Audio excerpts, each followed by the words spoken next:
Hello. Hi, Hello, Anna. good morning. Hello. Hello. Good morning.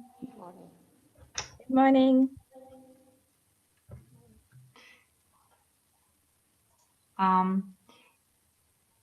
Oh, you are together, Giuseppe and Itaf. Great. Hello. We are already live on YouTube. Okay. Wow. Hi, Hello, Anna. good morning. Hello. Hello. Good morning. Good morning. In 5 minutes, we are going to start. I think we said 11. Yes. May we ask something, Giuseppe? Because Elke was not sure. Are you going to introduce her somehow, or how is it? Is she going to be the second? Hello, Olfa. How are you, Anna? Fine. And you? Nice to meet you. Are you happy in your new life? Yes, it's fine. It's fine. Okay, great. So how is going to be the sequence, Giuseppe? Can you tell us a little bit? I mean, for the beginning. We just follow the agenda. We start with the welcome from Itaf and Elke. Then we will leave it to you for the presentation and icebreaker, and then we will go to the panel. Okay. And Itaf will be speaking first, and then Elke? Yeah, I will give the floor to Elke at the end of my speech. Okay, perfect. Super. 5 minutes and we start. Okay.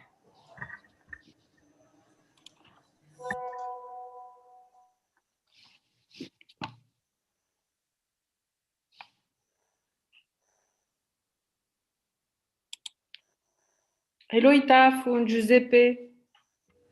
Hi, Alpha. How are you? Bonjour, Alpha. Bonjour. Ça va?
Good morning, Jamie. Good morning, and thank you for that Gottlob.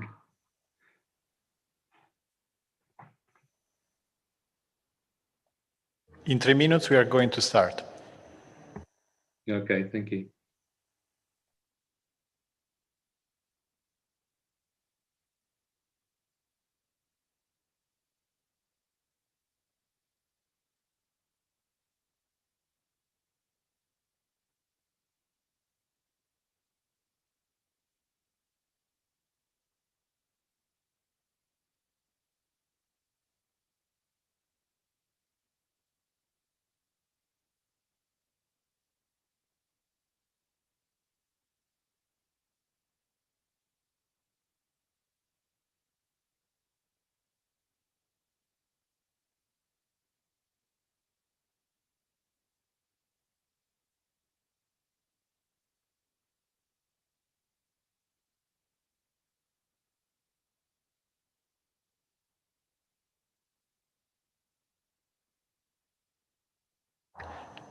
Good morning, Jihan. Welcome. Morning. We are going to start in a couple of minutes. Okay, I'm here. Thank you.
Good morning, everybody, and welcome to this joint workshop between the Union for the Mediterranean and S4D4C, that is using science in the diplomacy for addressing global challenges.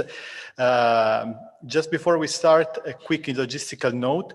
You have available for you the interpretation button at the bottom of your screen, so you will be able to switch both from English to French and Arabic.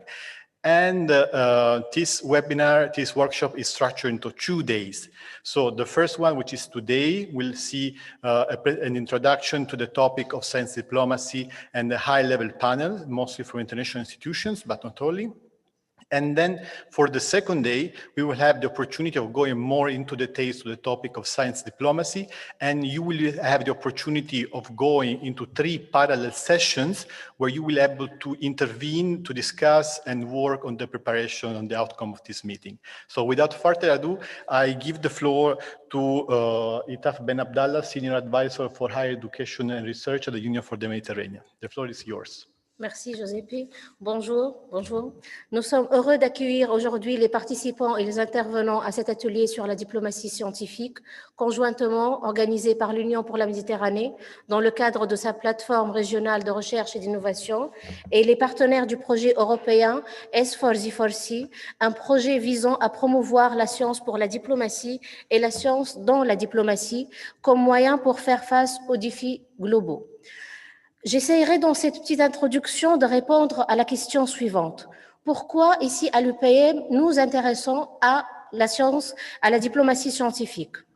Si on part de la définition de la diplomatie scientifique comme étant le champ particulier des relations internationales où s'entrecroisent les intérêts de la science et ceux de la politique étrangère, nous constatons que la déclaration de Barcelone, dont nous célébrons cette année son 25e anniversaire, a reconnu expressément le rôle de la diplomatie scientifique.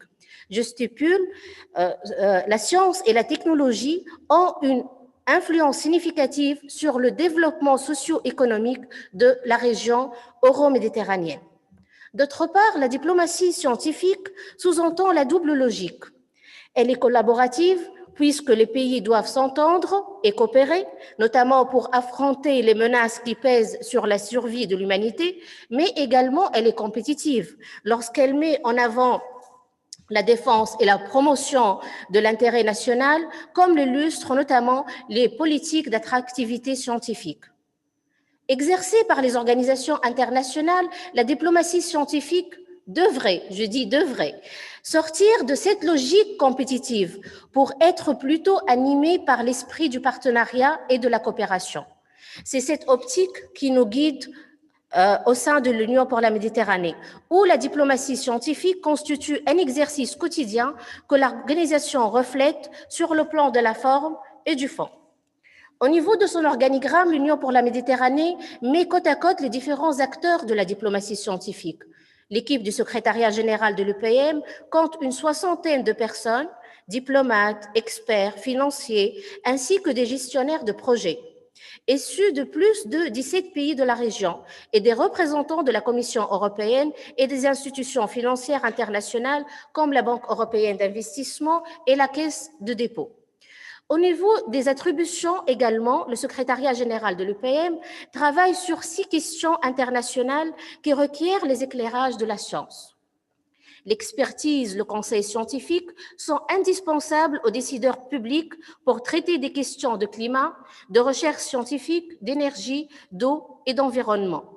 C'est ainsi que l'objectif fixé par les ministres de la Recherche de l'UPM à La Valette en 2017 est de créer de la connaissance comme moyen pour promouvoir une croissance durable et la création d'emplois décents dans la région, notamment en supprimant les barrières, en favorisant la circulation des cerveaux, en évitant les duplications, en réduisant la fragmentation et en soutenant l'intégration, tout en garantissant l'égalité des sexes et l'éthique de la recherche, ce qui ne peut être atteint sans le support de la diplomatie scientifique. Notre atelier aujourd'hui vise à présenter l'état de la diplomatie scientifique dans la région euro-méditerranéenne et à trouver des pistes pour renforcer son rôle. Des programmes et initiatives en cours seront présentés. Les principales problématiques seront débattues et des idées de nouvelles actions seront proposées. Il s'agit de faire un état des lieux des politiques publiques en matière de recherche et d'innovation et d'aborder la façon dont les scientifiques, les décideurs politiques et les diplomates, de façon coordonnée, articulée, peuvent aider à relever les défis mondiaux et régionaux, surtout après cette crise du Covid-19. Notre débat aujourd'hui sera dirigé par un groupe d'experts du monde universitaire, des administrations nationales et d'organisations internationales dont je remercie vivement l'intérêt et la disponibilité. Ils proviennent du Centre international de haute étude agronomique méditerranéenne, le CIAM, l'Organisation des Nations unies pour l'alimentation et l'agriculture, la FAO, l'Agence universitaire de la francophonie, l'initiative PRIMA, Partenariat pour la recherche et l'innovation dans la région méditerranéenne, et du projet Sésame en Jordanie. Je souhaite que le partage d'expériences et de perspectives soit fructueux et je passe la parole à Madame El Kedal, la représentante à Bruxelles du Centre pour l'innovation sociale SI et la coordonnatrice du projet européen S4D4C. Merci à vous. Merci beaucoup, and allow me to switch back to English. Thank you very much for the kind introduction and congratulations to the 25th anniversary of the Barcelona Process Agenda. It's a pleasure for me to be here and to welcome the audience as well. As you have already mentioned, the co-organization with the S4D4C project is a real pleasure for us. It's a project that received funding from the European Commission's Horizon 2020 project. So it's a really good thing for us to collaborate with organizations like the UFM. In our project, we have so far achieved quite some research. We have done 9 case studies, transversal analysis, and some theoretical work. And also we have some strong components in relation to capacity building, networking, and policy support. So as it has already been mentioned, science diplomacy at this interface between science and foreign policy is still quite an elusive concept. We see it also more like an interaction space that depends a lot on the context. So, for example, me being based in Brussels, collaborating with colleagues in Prague, that is international science cooperation, of course, but not necessarily science diplomacy.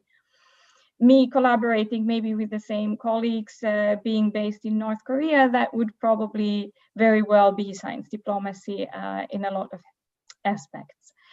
A project that contributes to peace and states that as one of its objectives is very well in the realm of science diplomacy. And here a good example is Sesame, of which we will hear more as well, and which has been one of our key case studies. And you always find more information on our website as well. But maybe the researchers working on a project on the synchrotron, even maybe with partners from countries that are in potential political conflicts, they maybe do not really care about this science for peace aspect of their work, and that is also fine. One should not have any problem with that, but it might be the context that the funding agency or the funders see when they set up a program that funds research or a research infrastructure. And it is certainly interesting for the researchers to know the policy contexts. And now I want to give you one example from a completely different sphere. I was thinking about the arts. And I was thinking about ready-mades. I don't know if you have heard of kind of objects of everyday use that are being put in the context of a museum. Like it can be an ordinary manufactured object that an artist selects. In the very first example, it was Marcel Duchamp who selected a standard urinal purchased from a hardware store and displayed it on a pedestal. So of course, not every urinal or other object is a piece of art.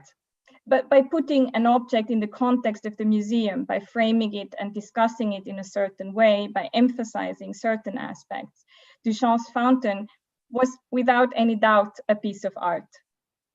And so there might be contexts in which science and on the one hand side and foreign policy on the other hand side interact.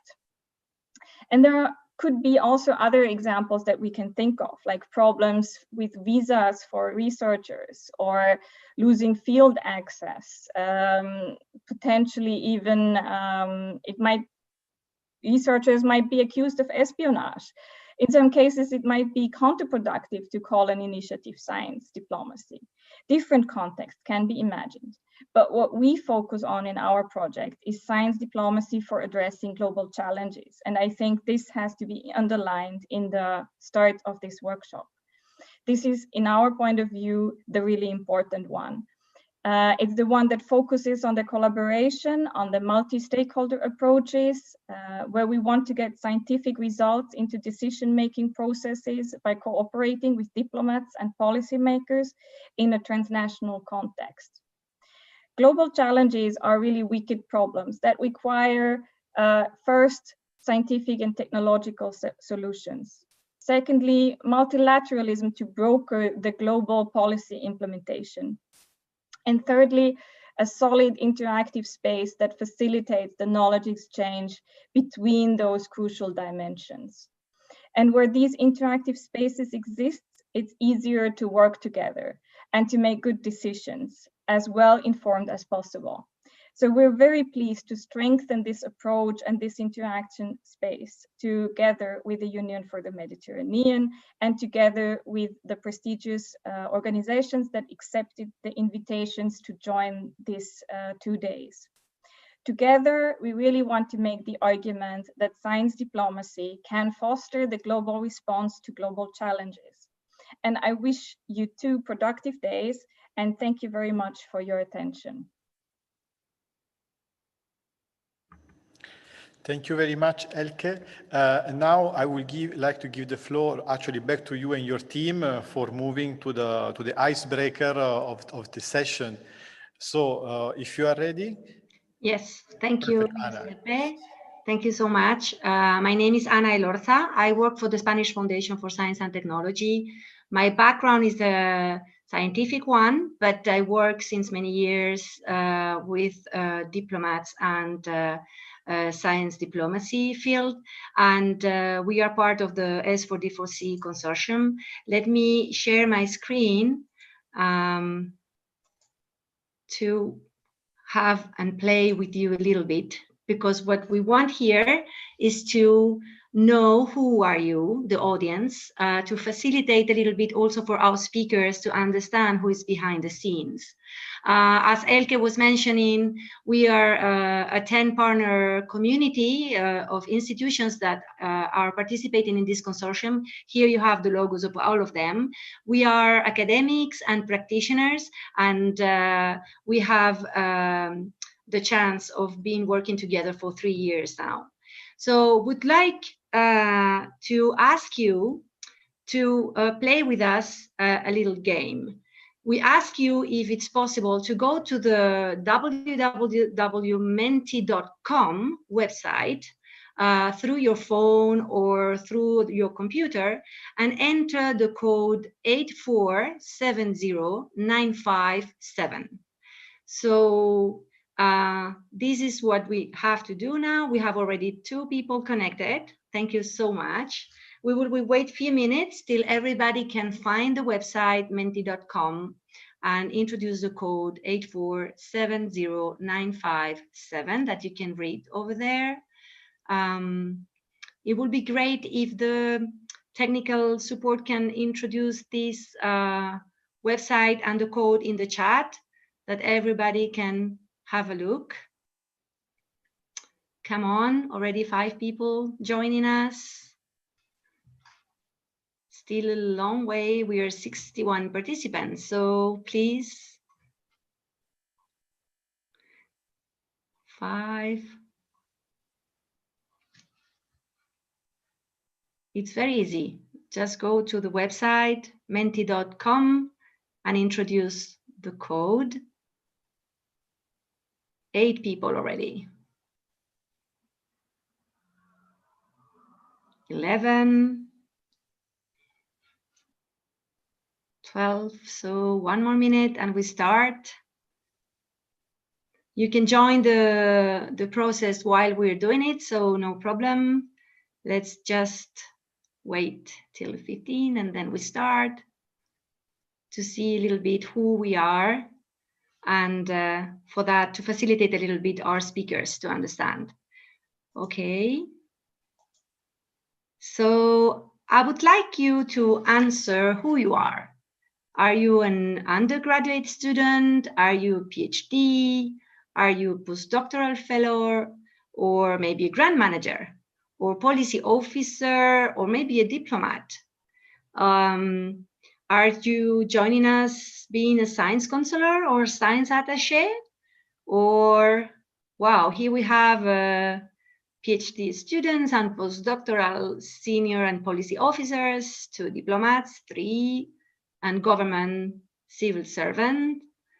23 people join already. Great. Thank you. Okay, a lot of policy officers. And some scientists and some diplomats. Perfect. So let's go for the next one. Please introduce your educational background. Are you coming from social sciences, from biology, chemistry? Tell us a little bit about you. Where was your study at the beginning? Social sciences, medicine, cancer, biology, management, economics, a lot of social science, a lot of international relations, and also a little bit of biology and biotechnology, chemistry, nursing, biophysics.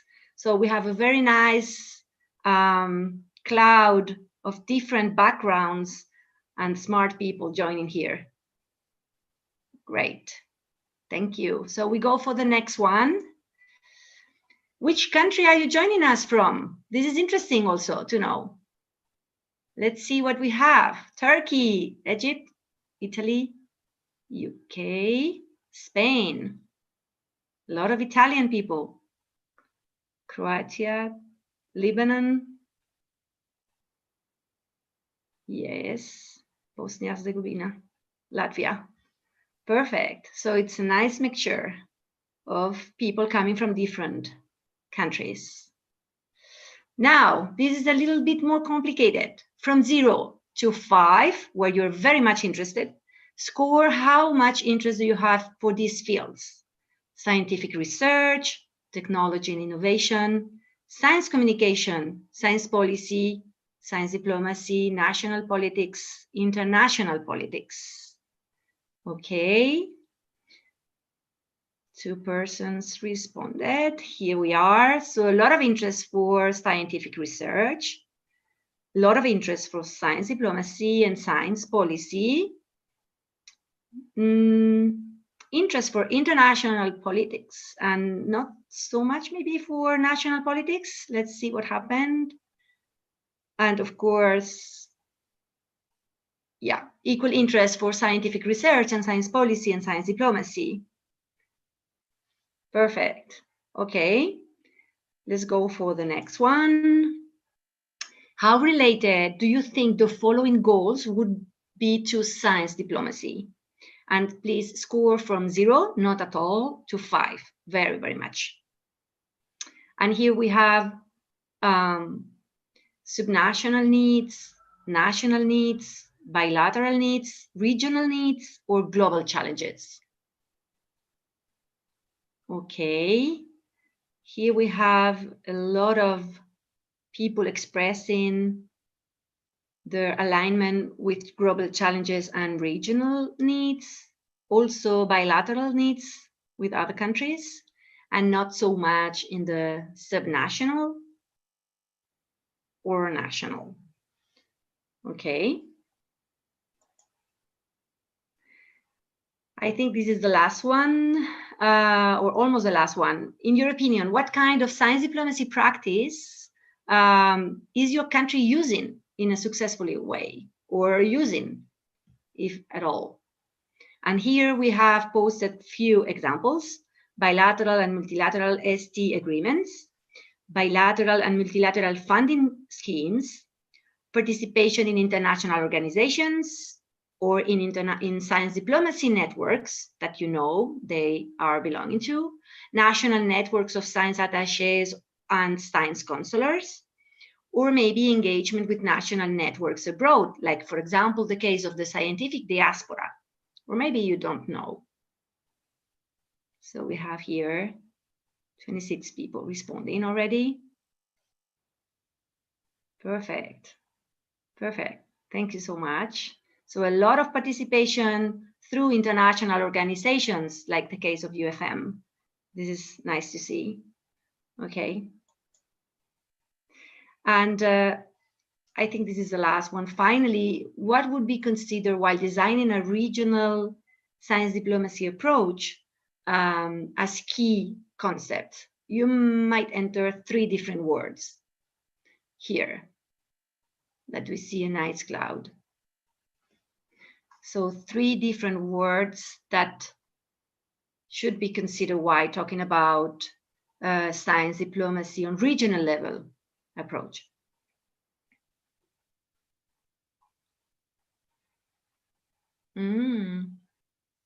I don't know if this is not working. Oh yes, here we are.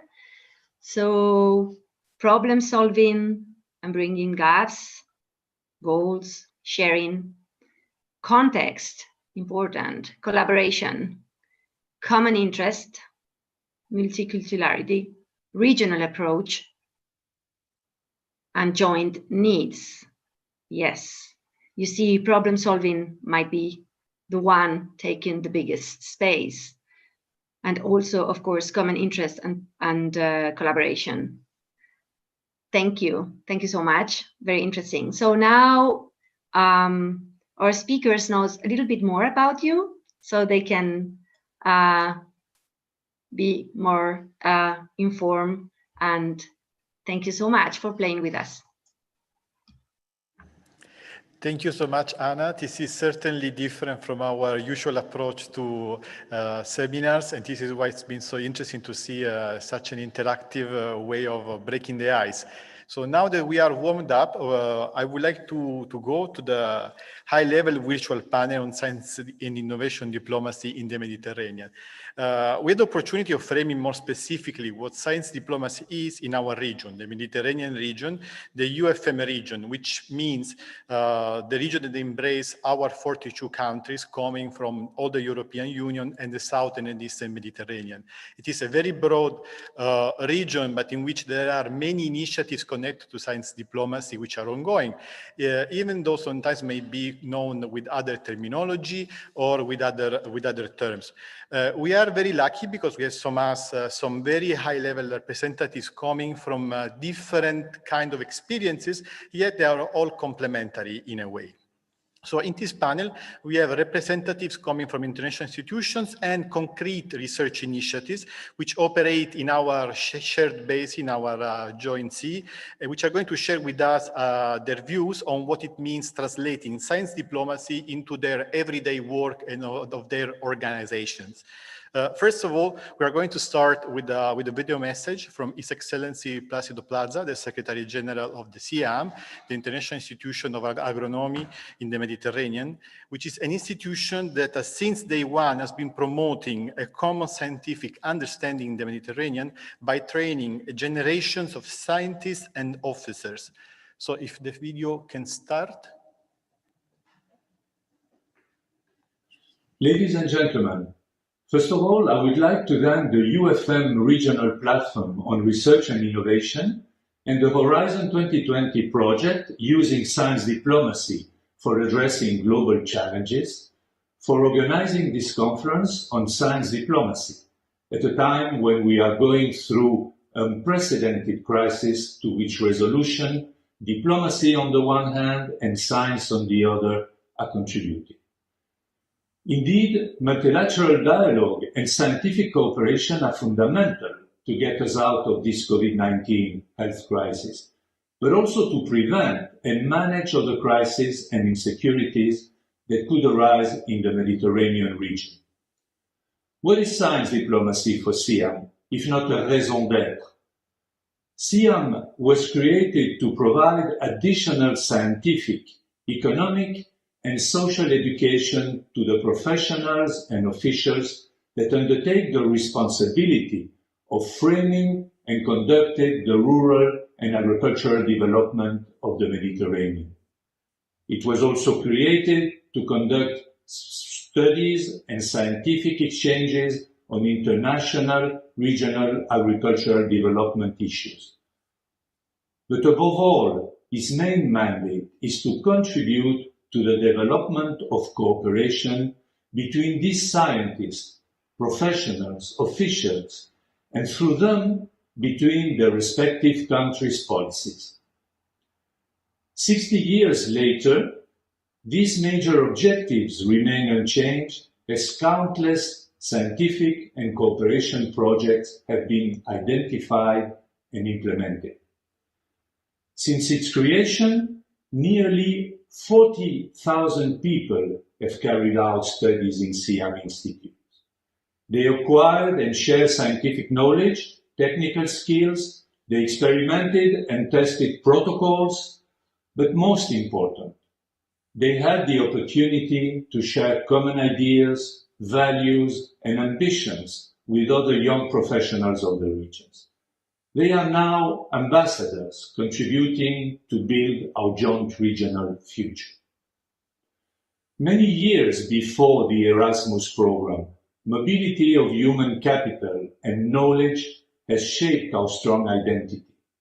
In fact, when establishing SIAM in the early 60s, its founders were pioneers of scientific diplomacy at the service of the Mediterranean.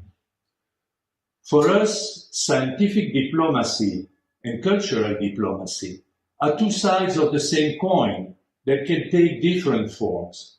Research and development programs, networking, capacity building within mobility schemes, scientific and policy seminars, and also regular ministerial meetings gathering the member countries' ministers of agriculture on priority holding topics for the development of our region. For SIAM, Euro-Mediterranean cooperation in research and innovation is a powerful tool for tapping into the potential of sustainable development of the Mediterranean.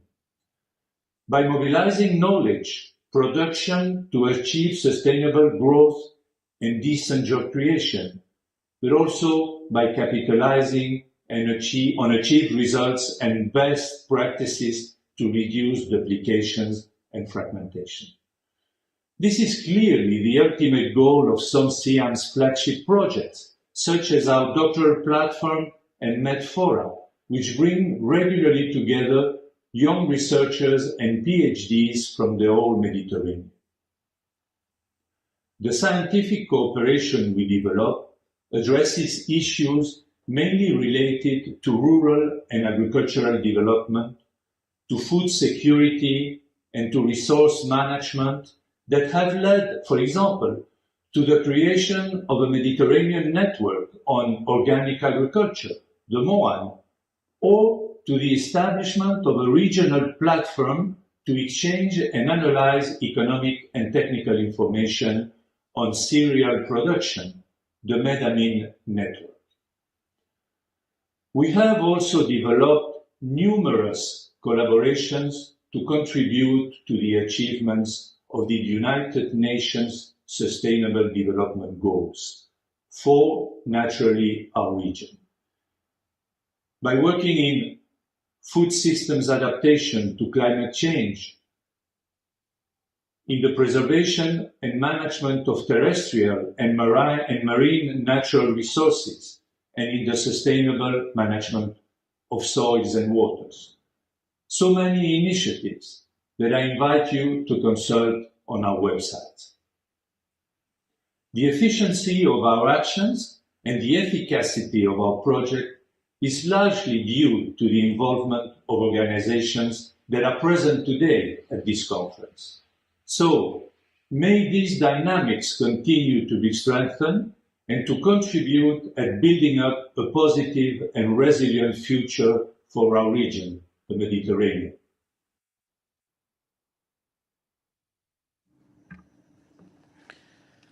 We really thank Mr. Plaza for his kind words and also for translating what does it mean science diplomacy for an institution that promotes science and common understanding in our Mediterranean. So it's a very clear, practical example. Now let's start with our live panel.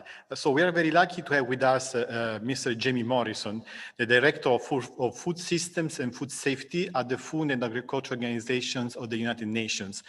FAO has been since many decades engaged in promoting a global framework where countries can agree on scientific basis for common standards, for instance, in the case of food safety standards. In order to achieve this, it is certainly important to promote a strong science policy interface where decision makers are made aware of the latest advancement brought forward by science. So, Jamie, can you explain to us a bit how FAO promotes science policy and how it supports more general science diplomacy in international space? Thank you. The floor is yours. Thank you very much, Giuseppe, and good morning to everybody.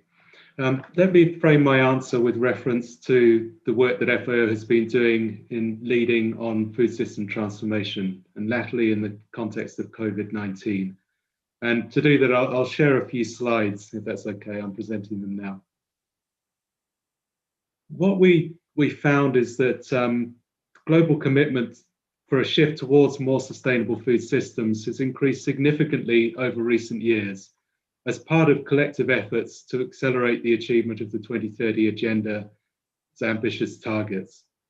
And in part, this has been driven by evidence generated by FAO and its partners that the world is not on track to achieve the majority of the SDG targets, including those directly related to food systems. For example, 60 million people were undernourished in 2019. And the COVID pandemic, according to our estimations, may make up to 130 million more people undernourished in 2020. At the same time, more than 3 billion people globally cannot afford a healthy diet. We also see current food consumption patterns involve associated costs related to health and environment, which are not reflected in the price of food. And I think what we've seen with the COVID pandemic is that it's highlighted the critical role of food systems, not just for the COVID recovery, making food systems transformation even more central to the 2030 Agenda for Sustainable Development. Now, traditionally, most countries have taken a sectorial approach to policy addressed at food-related targets. And this has tended to have a primary focus on production and on economic entry points. Consumers were often not part of the picture, and social and environmental dimensions have been insufficiently addressed. In taking a sustainable food systems approach, we stress the coordinated efforts that are required across a range of actors, institutions, and sectors. And it's balancing the different objectives and perspectives of these stakeholders, which forces us to make trade-offs between competing economic, environmental, social objectives, and to make difficult choices, which require negotiation amongst different communities and actors, which have distinct perceptions, interests, resources, and power. And scientific data and information are a critical part of this decision-making process. But science alone is rarely sufficient and will not necessarily lead us to policy change and implementation that takes us towards more sustainable food systems. Political economy issues underlie most of the food systems challenges that we see today. They constrain the policy choices that we can make, and they also lie behind weak policy implementation. And so you can see that the issue of science diplomacy is critical in this aspect. Now, at FAO, we've developed a framework where we apply 4 cross-cutting accelerators to support the transformation of agri-food systems. These include technology, but also innovation to ensure flexibility and to optimize the efficiency of the solutions that are being proposed. It includes data to make sure that we target our efforts better. And also a series of complements which often work against the other three drivers or accelerators of change. And these complements refer to governance structures, to human capital, and to institutions. And we need to develop and strengthen these complements to ensure that we get an acceleration of the transformation towards more sustainable food systems. At FAO, we've recently established a new office for innovation and appointed a chief scientist. And the chief scientist has a particular role in a convening capacity to improve the delivery of our results and to strengthen FAO's innovative spirit, both within the organization, but also in interaction with its partners. But of course, we're not starting from scratch. The science policy interface often materializes in concrete guidelines for action. And there are a number of global guidelines that have already been agreed and negotiated, albeit voluntary in many cases. For instance, we have the principle of responsible investment in agriculture and food systems, which encourages agribusinesses to sensitize consumers about the sustainability of products and services and to respect national safety and consumer protection regulations.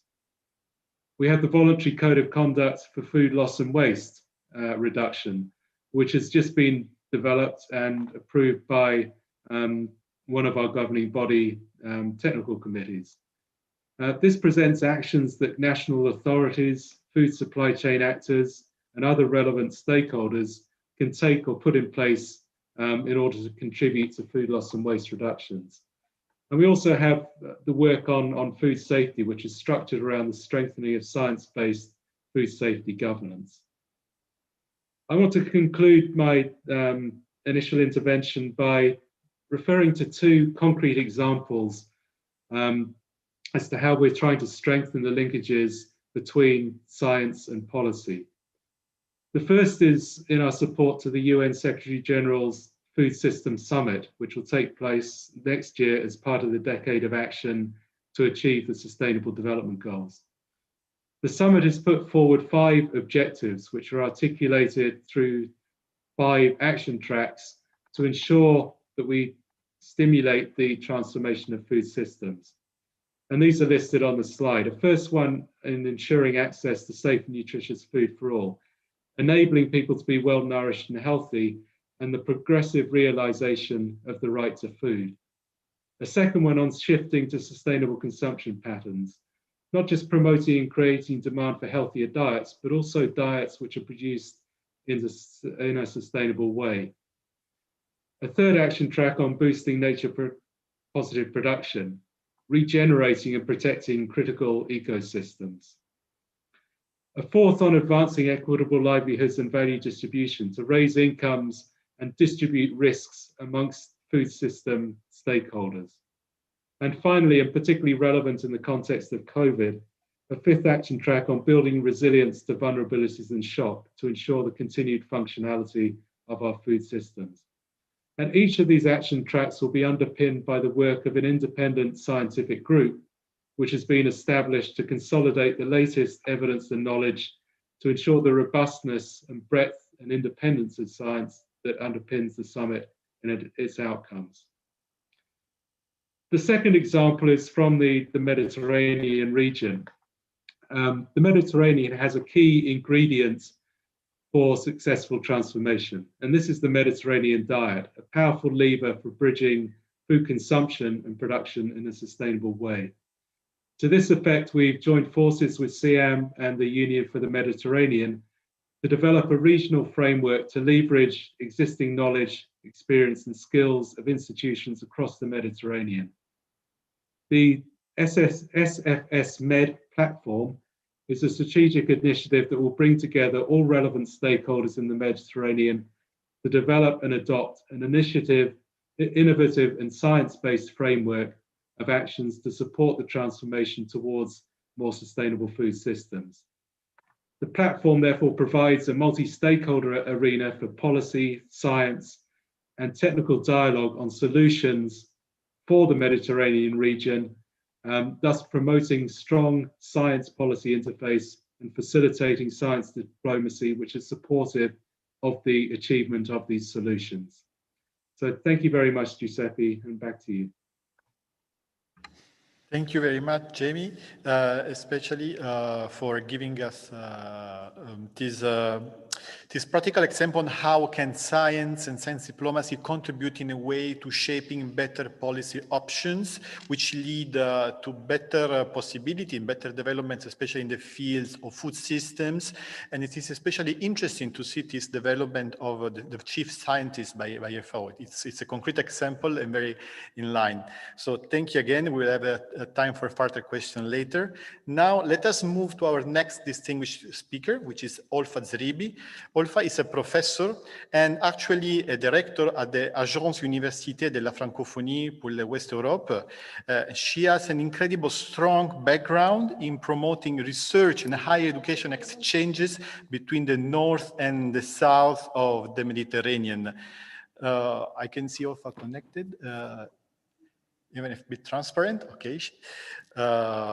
So Olfa, can you tell us a bit more about, can you hear us? Oui, oui, très bien. Est-ce que vous m'entendez vous-même? Parfait. Donc, if you can tell us a little bit about your background, what kind of relationship you have with the Mediterranean region, and especially what is the role of universities for science diplomacy? So the floor is yours. And I guess if you're going to speak in French, we remind our participants that we have actual interpretation. Thank you. Bien, merci beaucoup. Juste, je voulais m'assurer que vous avez bien accès à mon écran. Pas encore, si tu peux le partager. Alors, attendez, je vais le... Alors, tout d'abord, permettez-moi de remercier, de vous remercier pour cette rencontre, car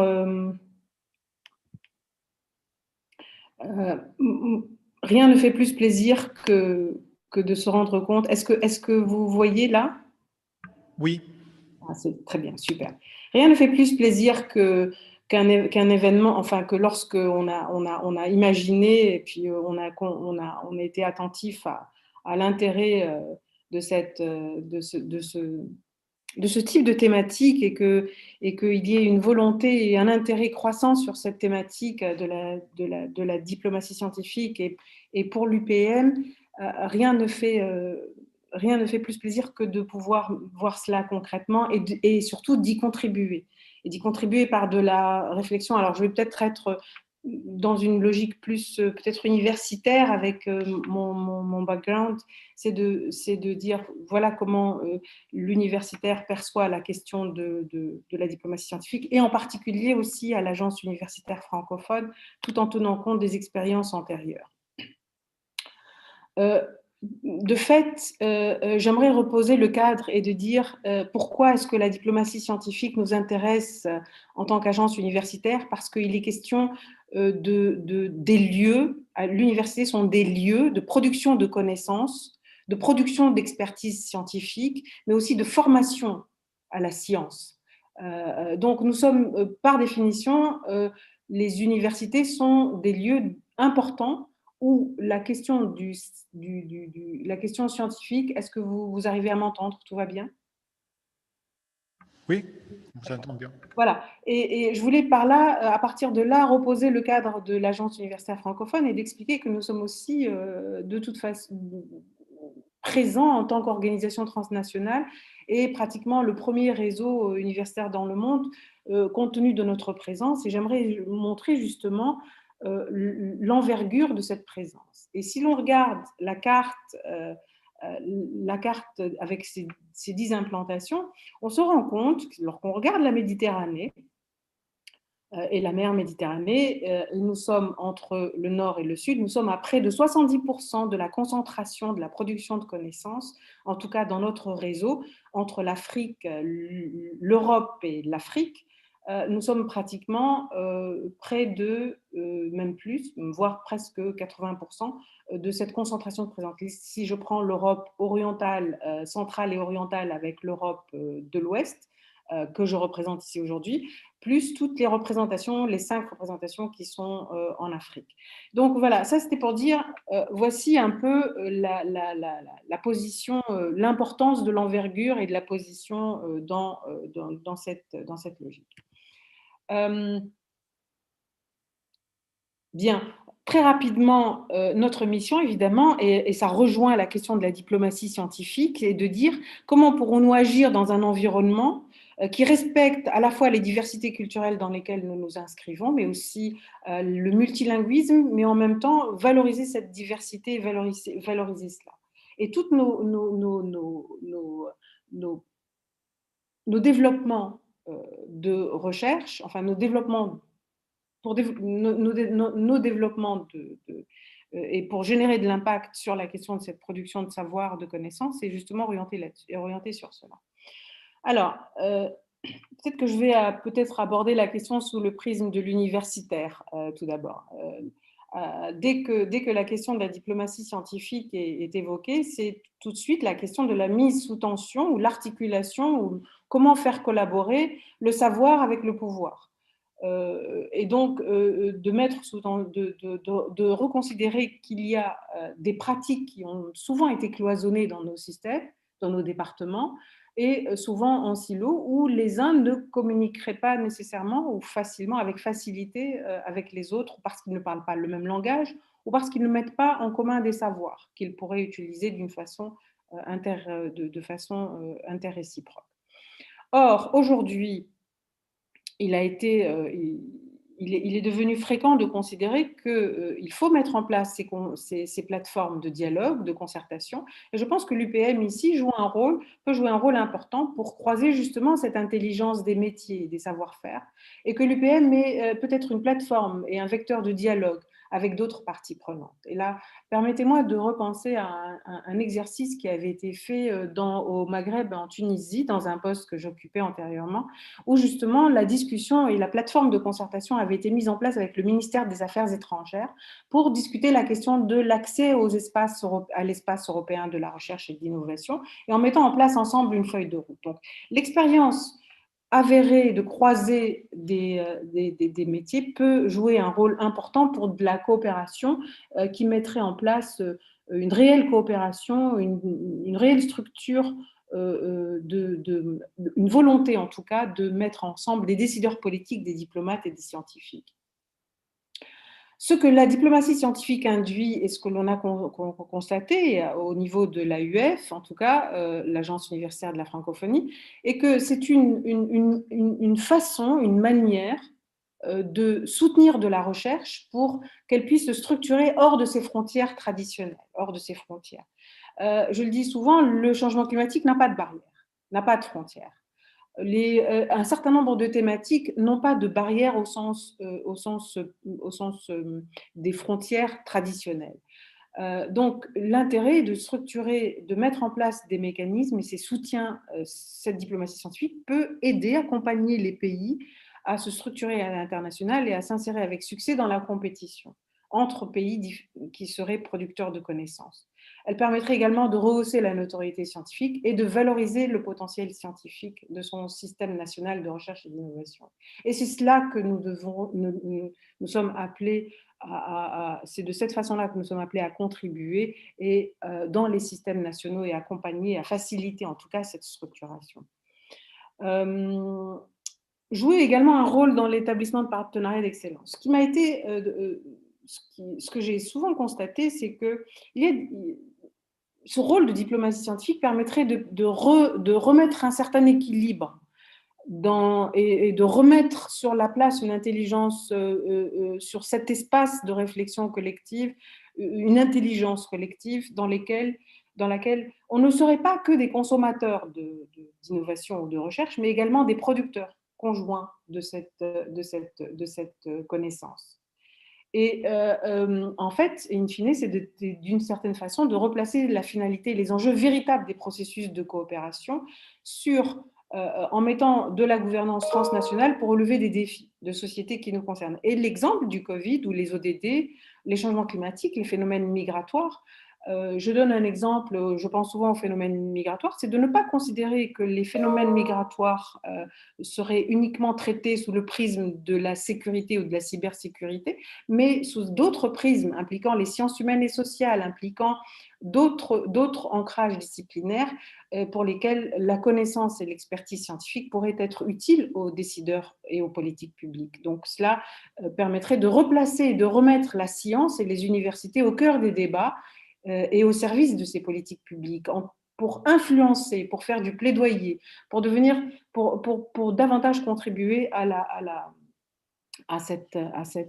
aux décisions qui seraient issues de ces politiques publiques. C'est une opportunité également, à travers le prisme scientifique, de saisir la complexité des phénomènes et de les saisir sous un ancrage pluridisciplinaire. Parce que parfois, lorsque l'on traite les questionnements sous un seul angle, sous un seul domaine, et j'ai beaucoup aimé le sondage au début, qui justement disait mais de quelle discipline êtes-vous? Et j'ai trouvé beaucoup d'intérêt à voir qu'il y avait des disciplines multiples qui étaient intéressées par un même phénomène, et cette question d'appréhender et de respecter la diversité multiculturelle pour appréhender ces problématiques, ces objets, tout en étant dans des territoires et dans des proximités. Il faut impliquer les scientifiques locaux. C'est l'expérience que j'ai pu avoir antérieurement, de m'en rendre compte que ne pas impliquer les scientifiques locaux, c'est passer à côté d'une somme de connaissances capitalisées sur les territoires et dans les processus. Et l'exemple de Bloomed le programme Bloomed était particulièrement intéressant parce qu'il a permis de mettre ensemble, à la fois autour de la même table, au niveau national, des ministères qui étaient traditionnellement ne communiquaient pas entre eux, au service de la recherche et de l'innovation, et en même temps de déplacer le cadre supranational. Je crois que les questions qui m'ont été posées, et je vais terminer avec cela, c'est en fait, oui, il y a un idéal, il y a une utopie, et il y a des plateformes de concertation et de dialogue qui sont susceptibles de mettre en place cette interaction. Or, aujourd'hui, on a vu, et dans le cas de la pandémie, on a vu plusieurs décideurs politiques publics s'entourer de conseils scientifiques pour faire avancer leurs réflexions sur les décisions à prendre en matière pour générer de l'action publique efficace. Mais on a vu que parfois les scientifiques autour de cette table n'étaient pas d'accord sur un certain nombre de plans, sur le temps, sur l'incertitude de la recherche, sur l'incertitude que leurs décisions pourraient impliquer, sur la complexité des décisions à prendre, sur l'intégration et l'interdépendance des économies et des domaines. Sur la question également de la temporalité, parce que des décisions qui seraient prises aujourd'hui n'auraient d'impact et d'effet au minimum à 4-5 ans, parfois immédiate, mais en tout cas, il y a le temps long d'un expert scientifique. Et puis, il y a aussi ce que l'on constate souvent dans un certain nombre de pays, la question de la légitimité et de la confiance que l'on a envers les communautés scientifiques. Les communautés scientifiques, qui pourtant sont producteurs à un moment donné de connaissances et de savoir, ne sont pas toujours sollicités pour exprimer et apporter leur soutien et leur aide pour ce soir. Il y a une espèce de remise en cause des élites, de ces élites parfois pour des raisons qui peuvent être idéologiques ou autres. Alors, la question qui m'a été posée aussi pour l'UPM dans le cadre de ce panel, c'était mais en fait, quel type d'outils,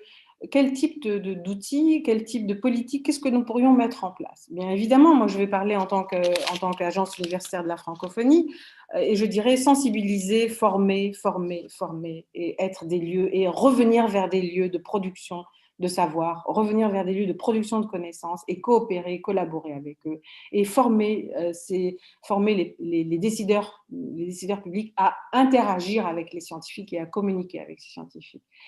encourager la création de réseaux, des sortes de viviers d'expertise supranationaux, des comités, des panels. Et je pense que d'une certaine façon, l'espace européen de la recherche et de l'innovation le fait d'une certaine façon, et à travers un certain nombre de programmes qui mettent en commun des scientifiques, comme j'ai vu qu'il y avait mon collègue Ottavi Prima. Donc vous allez effectivement, il y a un bon potentiel à travers ces plateformes-là de programmation de thèmes à mettre ensemble. Élargir des expertises en lien avec des défis de société et d'avoir un impact, là, ça n'est pas suffisamment pris en compte dans nos sociétés. C'est-à-dire de tenir compte de l'impact que cela peut générer et de la prise en compte des domaines des sciences humaines et sociales que cela peut générer. Il y a aussi de mettre cela au cœur des objectifs de développement. Il y a un déficit dans la relation qu'auraient nos gouvernants aujourd'hui, nos décideurs publics aujourd'hui, avec ce que peut apporter l'innovation, ce que peut apporter la recherche scientifique et la place de l'innovation dans le développement économique. Et là, il y aurait là également à remettre au cœur de cette discussion cela. Et enfin, la communauté scientifique devrait être davantage impliquée aussi dans des choix, des politiques d'investissement scientifique dans des pays à l'échelle nationale pour pouvoir après aller communiquer et faire converger cela à l'échelle supranationale ou transnationale. Je pense que je voudrais remercier toute l'équipe qui a organisé cette table ronde qui est, nous considérons éminemment importante. Pour l'Agence universitaire de la francophonie, nous allons mettre en place une initiative interrégionale de la francophonie scientifique qui respecte à la fois les territoires, la diversité culturelle de tous les pays, des différents pays, pour justement discuter, et nous sommes des partenaires, nous pourrions être des partenaires pour pouvoir développer cette initiative, en tout cas à l'échelle universitaire, pour mettre en place des cursus de formation, pour mettre des plateformes pour pouvoir faire évoluer le concept dans cette initiative interrégionale. Voilà, je vous remercie beaucoup et vous félicite encore une fois pour la qualité de vos travaux. Et merci beaucoup, Olfa, pour cette présentation qui, en effet, va vraiment à la cœur du sujet qu'on touche aujourd'hui. Il y a eu différents points vraiment intéressants qui ont détaillé, en effet, les sujets. Et c'est intéressant aussi l'initiative présentée à la fin.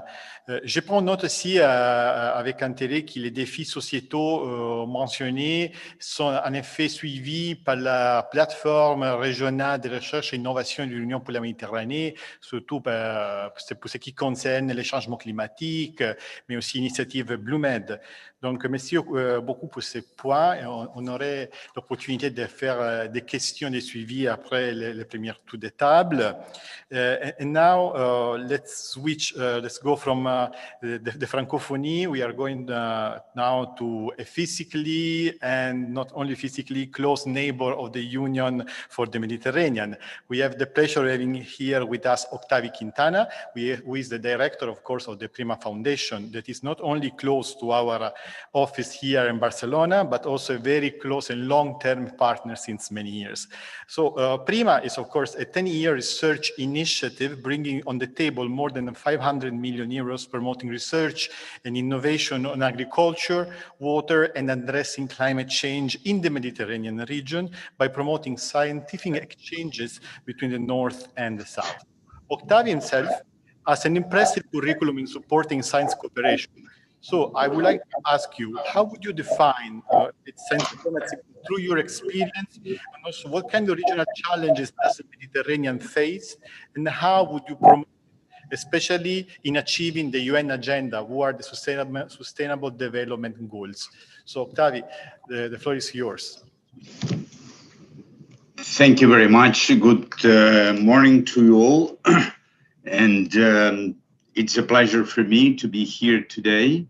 Let me just felicitate Olfa for her new job. I didn't know that you will not be in Prima any longer, so that's a pity. Let me just very briefly go through what I think we should be discussing. Just hold on. I'm trying to share the screen with you. With the first slide. Okay, we can see it. Yeah, okay. Well, I'll try to be very quick, but first of all, I'd like to share with you why for us is, oops, it doesn't work. Okay. Okay. So why for us it's important science diplomacy? First of all, the example of COVID-19, I think that is exemplary that international scientific cooperation has been so important to understand what COVID is and to mitigate its spread. In fact, I think that science diplomacy is necessary when we deal with challenges that countries by themselves cannot deal with, and certainly when the countries that share these common challenges have conflicts, and in fact this is an important way to deal with global challenges, and also that we have a common language, and a common language is essential to deal with global challenges, is essential for science diplomacy. And the fact that we have now SDGs is already a very good tool, because it's a language that we all understand, that all countries share, with indicators that we all share, and that certainly is a tool that will help enormously science diplomacy.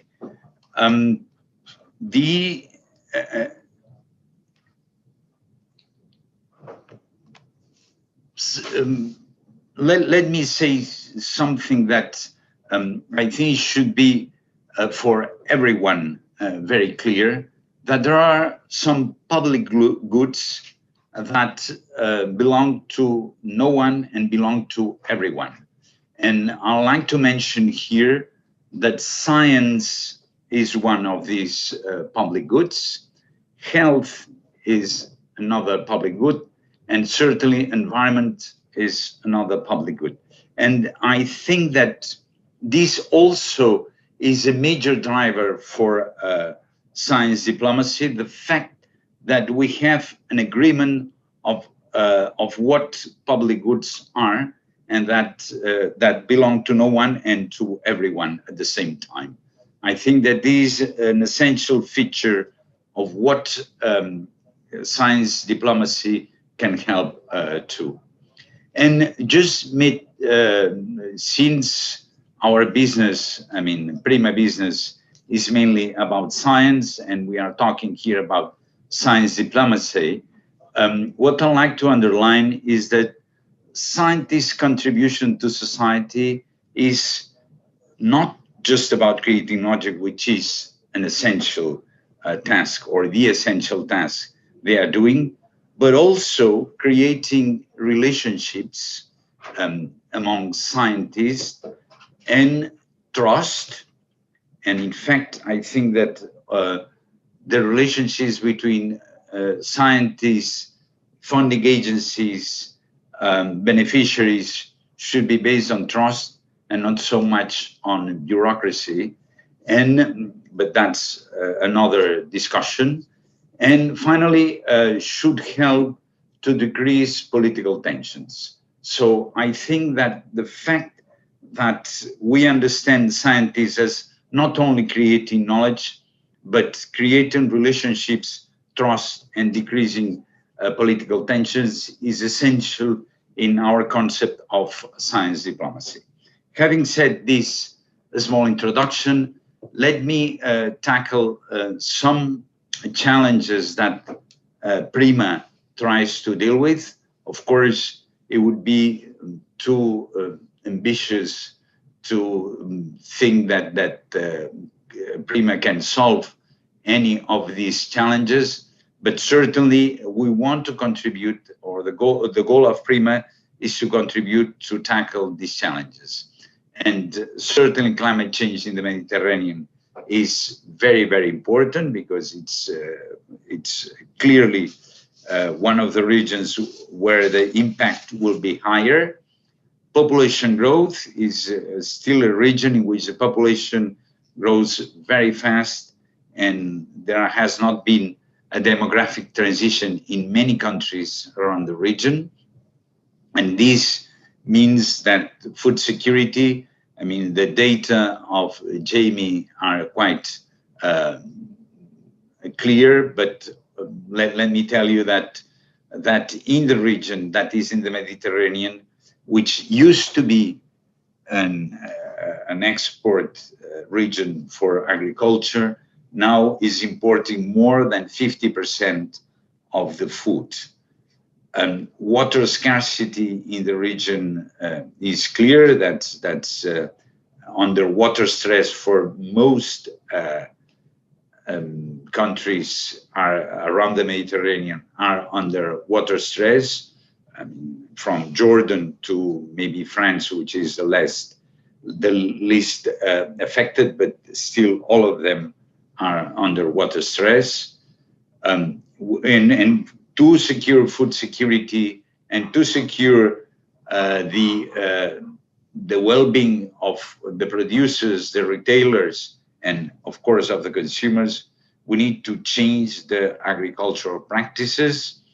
We need to deal with agrobiodiversity loss, which is clear that there is enormous loss in a region in which traditionally host a lot of biodiversity. And finally, we need to innovate value chains on all these, in the value chain of agro, food, water. We need to be much more innovative in the region. Those are the countries participating, just for you to have a glimpse. We are 19 countries participating, with, as Giuseppe says, with a budget of 500 million to fund research and innovation projects in the region. So let me just finish with a couple of slides in which I want to present how PRIMA may follow as for the 4C guidelines, and also thinking a lot on the COVID-19. So the narrative, which is one of the main, the four features that they present, we have in the Mediterranean and for PRIMA a number of global challenges, as I said at the very beginning, including climate change, food security, waste, you name it. The interest, there is always, when we deal with international projects, a conflict between cooperation and competition. The two of them have to exist, and the main issue is how to find a balance between cooperation and competition. This is something that exists and will exist in the future. We need just to fine-tune the balance between the two trends that are in the extreme contradictory, and we need to find them be able to cooperate. I think that open access is a major way to deal with this conflict between competition and cooperation. But I think that this is important, that we understand that this is not a conflict as it were, but that we need to find a balance between the two trends. When it comes to values, I think that values of science are very important when we deal with science diplomacy, when we deal with with science diplomacy, and we deal with PRIMA. We take into account these values of science, of which I want to stress maybe the main one, which is skepticism. And this is important, that we always look at the problems and the solutions in a skeptical way, so that in principle nothing is obvious, and we need to be able to prove and demonstrate that things are as our hypotheses pretend to be. There are also values not only of science but of society that need to be taken into account. I don't want to enter into those, but for the Mediterranean, it's clear that we have a number of values that are very important to our societies, and we need always to keep in mind these values. There is here a conflict that is very, and it has been very highlighted in this COVID crisis, which is the wish to have a communication very fast before everything has been proved, so that we present this communication very quickly because the demands are very high, and the fact that we have misinformation because many of these news may be just fake news. And this is a real conflict, and we need to be very careful on this. And I'd like to stress, although it's beyond PRIMA, the important problem of the vaccines. If we run too fast, it will be very difficult to correct vaccines that are either not enough safe, not enough effective. And this is a major problem of wishing to run too fast without having a security of security in terms of safety and in terms of efficiency. And I think that this is something that needs to be kept in mind, because this is, for me, an essential issue that will be very difficult to reverse. Finally, the fact that multidisciplinarity, I think that multidisciplinarity is in the essence of what PRIMA does.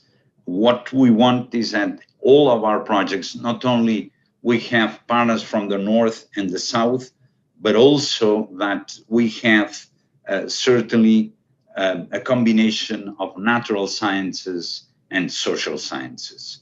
It is impossible to have an impact from science and innovation if we do not understand which are the societies in which we need to have an impact.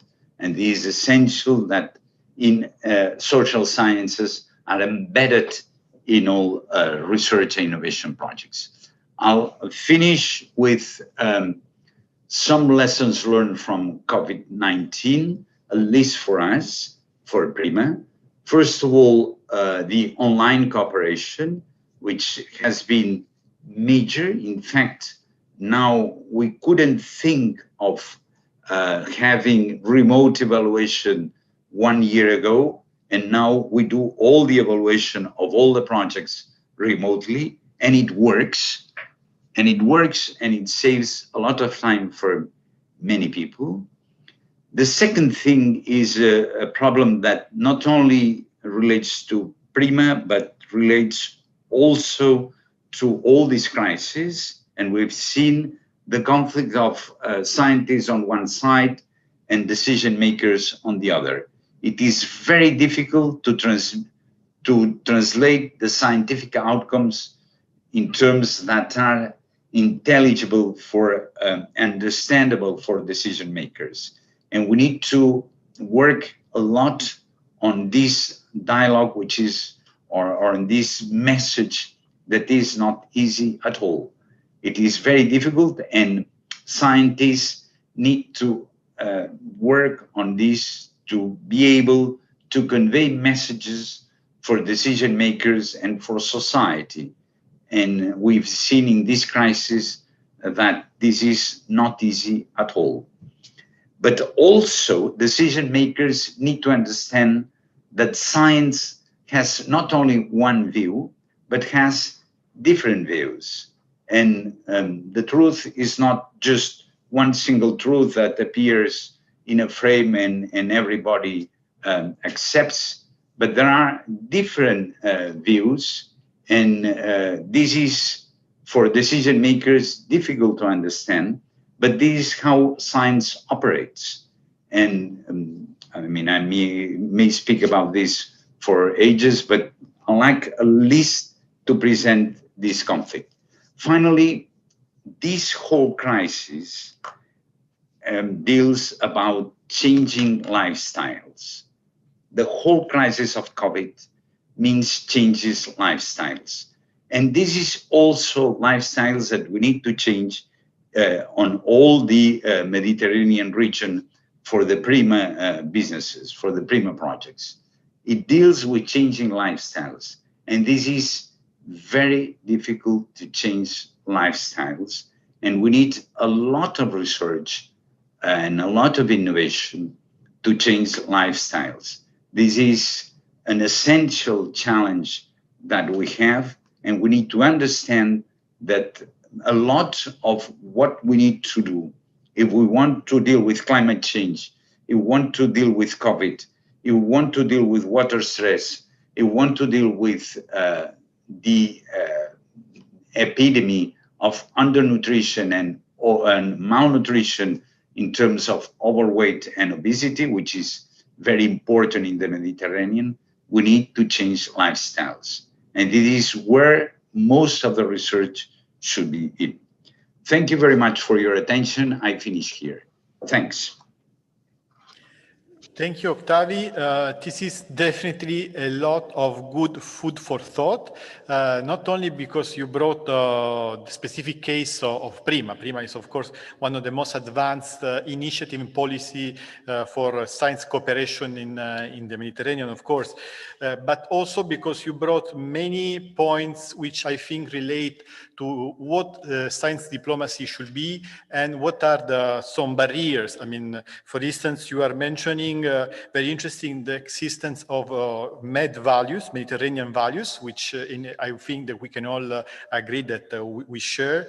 The importance of multidisciplinarity, of working for global goods, which is one of the goals actually, as was mentioned at the beginning by S4D4C, the importance of science diplomacy for global challenges. So it's one way of supporting this kind of the global goals, of supporting science cooperation. You made right the example of vaccine, and some barriers, for instance, the difficulty in communicating science policy, which goes back to what FAO is trying to work now. Jamie made example, but also that science can disagree. Scientists can actually not have all the same opinion, and this is the basis of science, because based on open verification, everybody can challenge the views, but in a time of a pandemic, this can be a bit confusing. So we have also here the issue of communicating science properly in a way that the common public can understand it. So thank you very much for your presentation.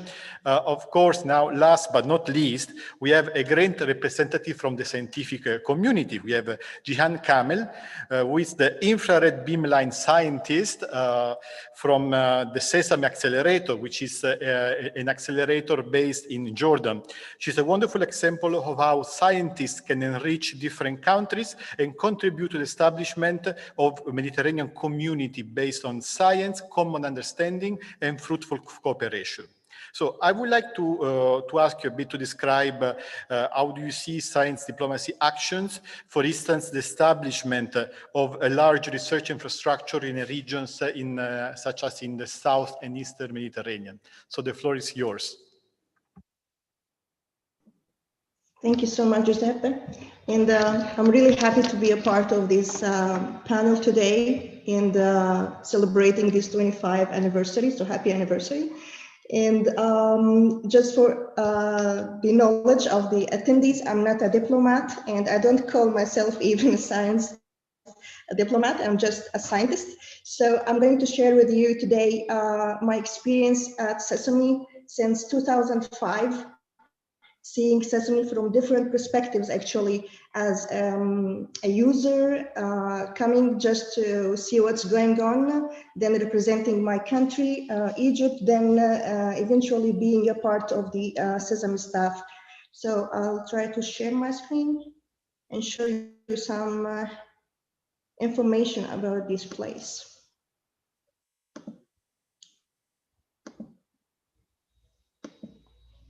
Is it visible to you, the slides? Yes, we can see them. Yeah, okay, perfect. So what I'm going to do today actually is to answer, it seems a simple question, but actually it's not. And what I'm going to speak about is that is the Middle East and the researchers basically working for the Middle East infrastructures or universities or research institutes are far from the world-class science, or are they near to that? And most importantly for us in this region, the hopeful peace. So this is the Middle East as everybody watching